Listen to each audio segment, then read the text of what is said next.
2월 4일 화요일 마감 시황이 5%입니다. 자, 관세 때문에 장이 막 훅훅거리죠. 어제 많이 빠졌지만 오늘은 다시 또 관세가 유예가 잘 되면서 급등을 했습니다. 종목 장세 되게 화려해요. 이 변동성 내에서도 우리 시황 보면서 기준 잡아주시고 종목까지 말씀 다 드리기 때문에 유익게 수익을 키울 수 있습니다. 자, 트럼프 내용 보시면 관세 막 얘기해도 협상용이라는 느낌이 좀 드시죠. 걱정했던 멕시코, 캐나다가 하루 만에 한 달 유예로 합의를 했습니다. 근데 오후 들어서 또 미국, 중국이 좀 크지 않습니까? 그쪽에서 관세 카드를 서로 내밀면서 장이 좀 흔들고는 있어요. 하지만 너무 걱정할 건 아니라 보고 실적 시즌에 팔란티어 고실적으로 상한가 아주 신고가 시원하게 내고 있습니다. 자, 중국을 좀 보고 있는데 항생태구도 좋아요. 자, 이제 우리나라가 외국인 때 많이 빠졌다가 오늘 또 상당히 반등을 많이 줬어요. 오후에 살짝 흔들리긴 했지만 탄력 있는 반등이 보였고 알트몬이 방한하면서 아주 광폭 행보를 보이고 있습니다. 자, 그 가운데서 제가 좋게 보는 빅바이오가 급등했고요. 우리 종목 갖고 있는 것들이 정말 많이 올랐어요. 매매도 하면서 제가 말씀을 드릴 텐데 알테오젠, 온디바이스, 로봇, 엔터 다 좋았습니다. 자, 어제 이재용 관련이 지금 무죄가 나오고 삼성전자가 3% 이상 급등인 거죠. 삼전치고는 AI 반도체는 딴 거는 신경 쓰다 보니까 좀 위있게 보지만 여유는 바닥권이라 말씀드리고 오늘 코스닥으로 외국인이 매수가 많이 들어왔습니다. 이게 사실 종목장을 좀 만들 수 있는 흐름이거든요. 자, 2월장 종목 시장 제가 매매를 좀 많이 신경 쓰면서 오늘 얘기 드리고 있는데 거기에 대한 원리나 방법까지 설명을 다 드리니까 꼭 좀 같이 봐주세요. 좋아요, 구독 부탁드리겠습니다. 자, 중요한 매크로 달러와 금리. 달러 좀 빠졌죠. 금리는 비슷하고요. 요것도 중요한 부분인데 어제 지표 나온 것 중에 미국의 ISM 제조업 지수, PMI 지수가 나왔어요. 이분 잠깐 볼게요. 자, 내용은 50 넘어가면 호황이고 좋은 긍정적인 부분이잖아요. 제조업 PMI도 50 넘었고 컨센 이상입니다. 신규 주문이나 고용도 50 다 넘어갔어요. 좋았죠. 그래서 알 게 뭐냐면 우리나라 반도체 지수가 글로벌 IT의 테스트 베드고 실적 되게 빨리 나와서 글로벌로 되게 관심이 많다 했잖아요. 항상 우리나라 반도체와 이 제조업 지수가 같이 움직입니다. 자, 노란 게 제조업 지수, 까만 게 우리나라 반도체 EPS인데 거의 비슷하죠. 비슷하다가 작년 특이한 게 뭐냐면 HBM이든 이 AI 때문에 급등을 해 수익이 많이 났습니다. 작년 상반기 그랬잖아요. 그렇게 해서 하반기에 훅 꺾였어요. 갑자기 수급 문제도 있었지만 작년 하반기에 우리나라 박살이 났는데 오히려 제조업 지수는 머리를 들고 있습니다.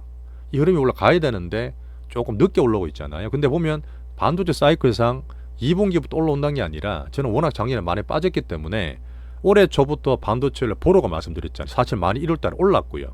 근데 지금 딥시크랑 관세 때문에 출렁거리는 거지, 단기로 출렁거리는 거지 우리나라 반도체나 코스피 쪽은 이렇게 반등 주고 있는 흐름을 보시는 게 맞습니다. 크게 좀 잡아가세요. 자, 이게 ISM 신규 주문 건수입니다. 5년 동안인데 신규 주문 건수거든요. 올라가고 있잖아요. 올라가면서 이미 반등을 줘야 되는데 우리는 작년에 오히려 빠졌잖아요. 이게 디커플링이 난 거거든요. 그러니까 이게 우리나라 수급이든 우리나라 자체적으로 워낙 많이 눌려 있어서 올 상반기 때는 여전히 상승되는 반등되는 반도체 지수 보시는 게 좋습니다. 지금 막 흔들어도 너무 겁내지 마시고 저가 매수가 살아있는 이유라 보시면 돼요. 보고 넘어가시고요. 얘기 드렸던 딥시크 관련은 여전히 뭐 이런저런 견제도 가겠지만 AI에서 소프트웨어 B2C로 투자할 수 있는 흐름을 제가 말씀 꾸준히 드립니다. 자, 그리고 관세 트럼프 때문에 말이 진짜 많고 또 협상 카드 쓰는 건 아시겠지만 장은 계속 출렁거리잖아요. 거기서 출렁거림을 맞추려 하지 마세요. 맞추지도 못하기 때문에 거기서 기준 잡고 종목 장세에서 매매를 좀 하시면 됩니다. 하지만 나스닥이든 미국, 우리나라 반도체는 조금은 시간을 두고 보셔야 돼요. 아직 관세는 조금 남아 있습니다. 자, 멕시코, 캐나다가 한 달 유예가 됐습니다. 잘 됐고 국경이나 펜타닐 문제 때문에 군대 투입 결정이 났죠. 주가 반등이 준 원인입니다. 자, 그리고 중요한 거는 이제 미국과 중국 흐름이 중요하잖아요. 시진핑과 트럼프가 며칠 내 통화기로 했어. 근데 오늘 오후 되니까 갑자기 카드를 서로 막 내요. 원래 딜하기 전에 서로 카드를 내는 건 당연하고 거기에 따라서 또 불안감 때문에 장은 출렁거렸습니다. 그 너무 겁낼 건 없어요. 이미 예전에 있었던 일이고 18년 19년 있었던 일이고 지금 오늘 나왔던 카드는 중국산 제품에다가 10% 관세를 다 때리겠다. 자, 중국은 또 반격하면서 미국 석탄이나 구글 반독점 조사를 개시하겠다 이런 얘기 나오면서 출렁거렸는데 저는 딜되는 과정이라 봅니다. 캐나다, 멕시코 비슷하게 보시면 되고 제가 볼 때 중요한 거는 월스트리트 전에 나올 이 칼럼이 있어요. 이런 부분은 중국이 원래 20년에 미국과 딜했던 부분이 있습니다. 근데 그때 코로나 때문에 제대로 못했어요. 못해서 그때 뭐 중국 콩, 미국 콩 사주고 하는 부분이 있었는데 그런 부분에 대한 무역 합의를 다시 할게. 그렇게 하면 서로 딜이 될 것 같고, 제가 보는 중요한 면은 뭐냐면, 뒤에 잠깐 찍어놨나? 이 미국의 소비 부양을 만들어서 위안화 강세 만드는 부분 여기 있죠. 네. 그 다음에 사실은 미국은 무역 적자를 줄이기 위한 달러 약세를 은근히 원합니다. 이런 부분이 미국과 중국 간의 이 통합 문제에서 빅딜에 대한 흐름이 보일 수도 있어요. 항상 제가 비미국 국가로서 달러 약세, 강세가 너무 세다는 얘기를 드렸는데 이런 부분 때문에 중국의 딜 과정은 또 중요할 수도 있습니다. 꾸준히 봐야 돼요. 너 겁내지 마세요. 자, 딥시크, 팔란티어는 호실적 나오고 신고가 시원하게 나오고 있습니다. 제가 볼 때는 아마 B2C나 이쪽에 그 대장주처럼 움직이더라고요. 밸류는 좀 비싸긴 한데 실적들이 되게 좋습니다. 자, 알트머니 방한한 내용은 우리 한국 말씀드릴 때 얘기 드릴게요. 자, 관세 때문에 이 증시가 왔다 갔다 하고 있잖아요. 왔다 갔다 하고 있잖아요. 이런 부분이 트럼프가 증시를 되게 좋아하는데도 빅테크도 같이 하락했습니다. 이제 관세를 때리면 엔비디아 뭐 수출 문제 있을 거 아니에요. 애플도 덜 팔릴 거 아니에요. 테슬라도 지금 유럽 부진인 상태에서 자, 빅테크의 흐름들이 관세 때문에 때리고 있기 때문에 너무 걱정하지는 마시고 등락 정도 보시면 될 것 같습니다.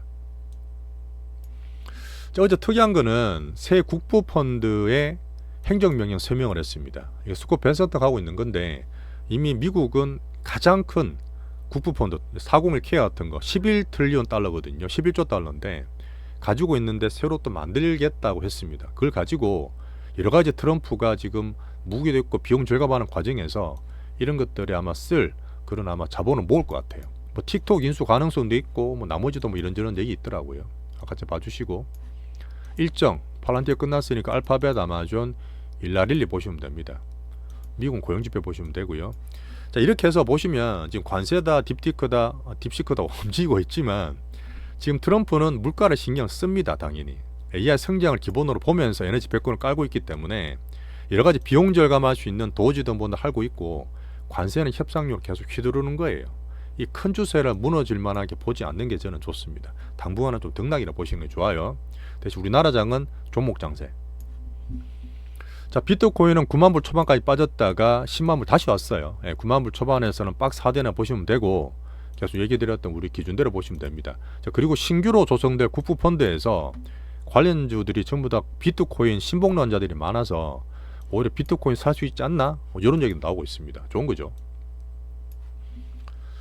자, 비미국은 아시아도 다 상승했습니다. 일본 0.7%, 대만도 TSMC가 2.8% 올랐네요. 제일 강해요, 애들이. 그죠?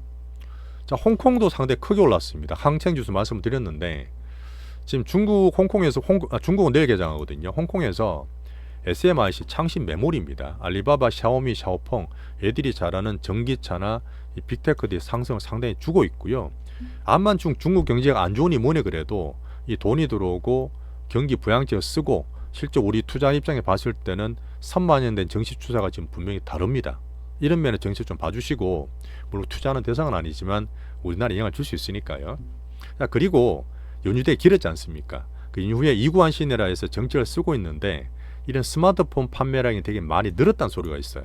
지금 애플이든 뭐든 좀 걱정하고 있는 부분인데 중국의 소비가 회복되는 부분이 괜찮다는 겁니다. 자, 우리나라 장 볼게요. 자, 오전에 상당히 많이 올랐다가 오후에 중국 관세 때문에 출렁거리긴 했습니다. 하지만 삼성전자가 3%가까이 올랐고요. 조금 밀렸죠. 그죠? 외국인 수급 봤을 때 코스닥을 상당히 많이 샀어요. 그제 이재용 무죄 선고 난 이후에 삼전 재미성계 특이점이 있었습니다. 바닥을 잘 잡아주는 거죠. 자, 오늘 사실 알트머니 방한했기 때문에 이슈들을 많이 만들었습니다. 거기서 볼 수 있는 부분을 찍어 드릴 텐데 삼성 이종도 만났고 SK 제트원 하이닉스도 만났고 그 다음에 지금 그 게임 대장주 있어요. 그분도 만났거든요. 어쨌든 IT 관리 AI 반도체는 관세량이 있지만 바닥밴드 만드는 과정이라 보시고 살짝 바닥밴드 끄어두세요. 겁내지 마시고 아까 말씀드렸던 제조업 지수도 말씀드렸죠. 자, 그리고 오늘 알트만 만나서 그 당연히 SK 하이닉스는 HBM 공급 관련일 거고 삼성 만났는 것들은 콜이 좀 떨어지다 보니까 어떤 스타게이트 관련 투자를 한다는 얘기도 있었다고 합니다. 여기에서 또 소프트뱅크의 손정희까지 와서 3자회담을 한다고 하네요. SK는 SK텔레콤이 있죠. 그러면 AI 데이터 센터 관련 이 건설 운용도 얘기를 하고 있습니다. 아직까지 AI 전용 디바이스 같은 거 이쪽은 얘기를 아직 안 한다 하더라고요. 좀 빠른 부분이고 아직 온 디바이스 관련은 계속 얘기가 나오고 있는 게 사실이에요. 자, 대장 하이닉스는 분명히 19만원 밑에서 바닥 밴드는 만들어졌지만 급하지 않게 지금 관세든 뭐든 빅테크든 약간 등락이 있는 과정이다 보니까 조금은 지지선 꺼두시고 보시는 게 좋아요.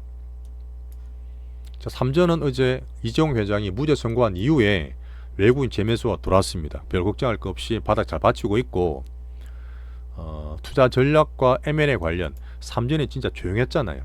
그런 부분이 앞으로 좀 기대할 수 있는 부분이다 이렇게 보고 있습니다. 자, 바이오가 좋습니다. 분명히 바이오가 좋고 제가 코스닥을 조금 더 좋게 보면서 바이오를 더 상반기 주도로 보고 있는데 오늘 사실은 1등주 알테오젠이 사실 급등했죠. 한 8%나 말씀을 올랐고 제가 38, 40만원의 신고가 물량에 살짝 부딪히긴 했지만 추세가 나쁜 게 아니에요. 단타 치실 건 아니고 뭐 조금 해도 되지만 언젠가 또 이슈가 나와버리면 훅 올라갈 수 있는 게 바이오입니다. 그런 면 때문에 꾸준히 좋게 봐주시면 좋아요. 우리는 3배 정도 수익 났는데 더 키울 겁니다. 30만원 내에 사신 분도 지금 30% 가까이 수익 났기 때문에 더 키우셔야 돼요. 알테오젠은. 자, 보는 이제 바이오 중에 비만 테마도 오늘 잘 올라갔죠. 자, 필수익빅도 큰 상승이 있었습니다. 다 좋아요. 자, 종목 장세 때문에 좀 더 관심을 갖고 말씀을 드리는데 어제도 얘기 드렸지만 지수가 출렁거리지만 종목 장세 살아있는 게 우리나라의 달라진 면입니다. 자, 온디바이스 대장주 있어요. 오늘도 10몇 프로 급등했습니다. 어제도 추미하라 말씀드렸던 부분인데 이게 B2C나 온디바이스 쪽으로 흐름이 계속 보이기 때문에 그래요. 오늘 같은 케이스도 고가 물량 잘 녹였습니다. 5일선 잘 버티고 있고요. 추세가 좋아요. 우리가 지금 11,000원부터 해서 40% 50% 수익 난 상태인데 일부 매매한다 하더라도 또 사서 앞으로 추가적으로 50% 더 올라갈 수 있다는 말씀을 드리고 있습니다. 이런저런 이유 때문이죠. 자, 로봇 테마도 급등했어요. 대장주들이 레인보우 로봇 말씀을 드리는데 이거는 제가 매매까지 다 말씀드렸어요. 제가 30만원 40만원 말씀드렸고 아침에 34만원 35만원 사이에서 절반 정도 익절을 했습니다. 아직 죽은 거 아니에요. 추후에 매매할 수 있기 때문에 파트 2에서 말씀을 더 드릴게요. 밑에 지금 매물 왔다 갔다 소화할 때 사신 분들은 아마 40% 수익이 났을 겁니다. 어제부터 말씀드렸죠. 자, 원기호 개별주도 출렁거리고 있는데 여전히 유지홀딩하고 바뀐 게 없습니다. 자, 게임 대장주 오늘 대표가 알트만 만난다 했는데 아침 떴다가 좀 운봉을 맞았지 않습니까? 나쁜 거 없어요. 내용 다 좋고 수급 봐도 괜찮기 때문에 여전히 가져가실 수 있는 게임 대장주고 엔터 대장이 또 간만에 5% 정도 상승했습니다. 다시 박스권 상단 뚫을라죠. 괜찮은 거죠. 계속 홀딩하시고 말씀 더 드릴게요. 자, 기타로 조선 방사는 상승을 또 하고 있고요. 자, 카카오는 투자 대상이 아니라는 얘기를 하고 있는데 이런 이유예요. 삼성의 이종 회장이 어제 무죄를 받고 난 이후에 저는 기업들의 활발한 활동 재개가 오늘 알트반도 왔지만 이런 흐름들이 꾸준히 나올 거라 봅니다. 분명히 지금 정치가 좀 아쉽긴 하지만 아까 중국도 얘기 드렸지만 민생이나 우리 느끼는 그런 거하고 달리 시장 내에서 빅수급과 시장 추이가 바뀌는 게 분명히 있어요. 2월달도 우리나라 반도체 바닥에서 올라올 거고 종목장 되게 화려하니까 꾸준히 수익을 키우세요. 상법 개정 전에 로또 쇼핑, 성난주지 이런 것들은 괜찮죠. 자, 멤버십 가입하신 분들 코리아 홍님, 꿀벅 초이님 정말 감사 인사 드리고 자, 아까 말씀드렸던 딥시크다 아니면은 뭐 관세다 이렇게 하더라도 제조주식처럼 큰 반도체든 코스닥이든 바닥 내에서 반등 줄 큰 흐름 보세요. 관세로 왔다 갔다 해도 우리나라 종목장 살아있기 때문에 또 매매할 수 있는 종목도 충분히 있어서 계속 꾸준히 긍정적으로 빅추세 빅머니 기준 잡으시면 좋겠습니다. 제가 뉴스에 그 증권 칼럼 하나 쓴 거 있는데 그 보시면 아시겠지만 그런 기준이 되게 좋아요. 왔다 갔다 하지 마세요. 충분히 기준 잡을 수 있습니다. 자, 파트 2에서 우리 종목 설명 이어갈게요.